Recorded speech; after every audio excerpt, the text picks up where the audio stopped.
Jealousy एक natural emotion है और कोई भी इंसान किसी से भी जेलस हो सकता है। यहाँ तक कि कुरान मजीद में आपने वाक़या पढ़ा है बहुत मशहूर, हज़रत यूसुफ़ अलैहिस्सलाम की स्टोरी कि इवन अम्बिया के बच्चे एक दूसरे से जेलस हो गए। जैसे कि हज़रत यूसुफ़ अलैहिस्सलाम से उनके जो सौतेले भाई थे वो जेलस हुए।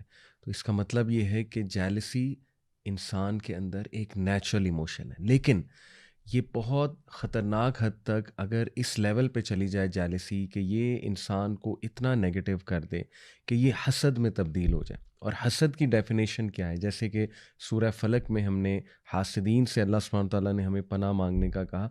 हासिद वो होता है जो आपसे इस लेवल पे जेलस हो जाए कि वो अब ये चाहे कि जो नेमत आपके पास है वो आपसे छिन जाए और आप तबाह बर्बाद हो जाएँ। और हासिद फिर इस लेवल पे दुश्मनी पे जाता है कि वो फिर आपको तबाह व बर्बाद करने में लग जाता है। लेकिन ये भी हमें जो है वो कुरान और हदीस की रोशनी में ये बात पता लगती है कि सबसे पहले हासिद खुद अपना नुकसान करता है। सबसे पहले तो वो अपने तमाम जो नेक अमाल हैं, ऑब्वियसली नबी सल्लल्लाहु अलैहि वसल्लम ने कहा ना कि जिस तरह से हसद जो है वो नेक अमाल को खा जाता है।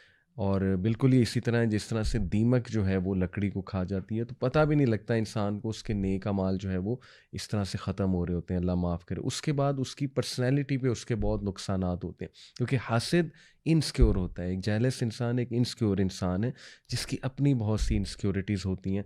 शायद उसके साथ ट्रीटमेंट कभी गलत हुई हो तो अब वो चाहता है कि दूसरों को अच्छी ट्रीटमेंट ना मिले।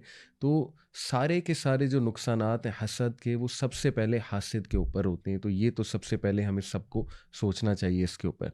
उसके बाद जेलसी इतनी बुरी चीज़ है, अगर ये उस लेवल पर पहुँच जाए जो मैंने आपको कहा। एक तो है ना कि नेचुरल जेलसी कभी-कभी भाई भाई को भाई से हो जाती है।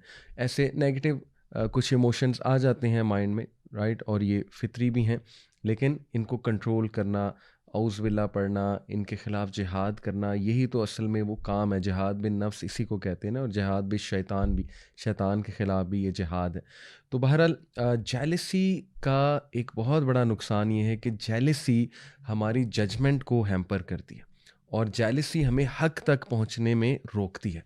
आप देखिए कि ज्यूज़ को अरब से जेलसी हुई और उन्होंने सिर्फ जेलसी के बेस पे नबी अकरम सल्लल्लाहु अलैहि वसल्लम को आखिरी नबी कबूल नहीं किया, हालांकि उन्हें पता था। वो कहते थे यही है, हमें पता है यही है कि, लेकिन हमने इसको कबूल नहीं करना है बिकॉज ऑफ जेलसी। तो अल्लाह माफ़ करे, ऐसा ना हो कि हमारी जेलसी हमें इतना नेगेटिव बना दे कि हम हक को भी रिजेक्ट करने लगें। तो इसका सलूशन क्या है? सबसे पहला सलूशन तो ये कि जेलस पीपल उनको कैसे अवॉइड किया जाए। जब भी जेलस लोग आपको कोई बहुत बात लगाएं या उनके रवैये से जेलसी आपको नज़र आ रही है, तो इसको पर्सनल ना लें और हंसी मजाक में उस बात को उड़ा दें और उसके लिए दुआ भी करें।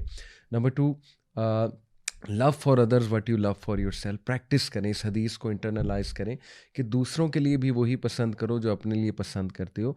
ऑब्वियसली इससे आपकी जेलसी ख़त्म होगी। और नंबर थ्री, अपने ऊपर काम करें, अपनी इनसिक्योरिटीज़ पे काम करें, अपने आप को बेहतर बनाएं बजाय कि दूसरों से कंपेयर कर करके जेलस होने के।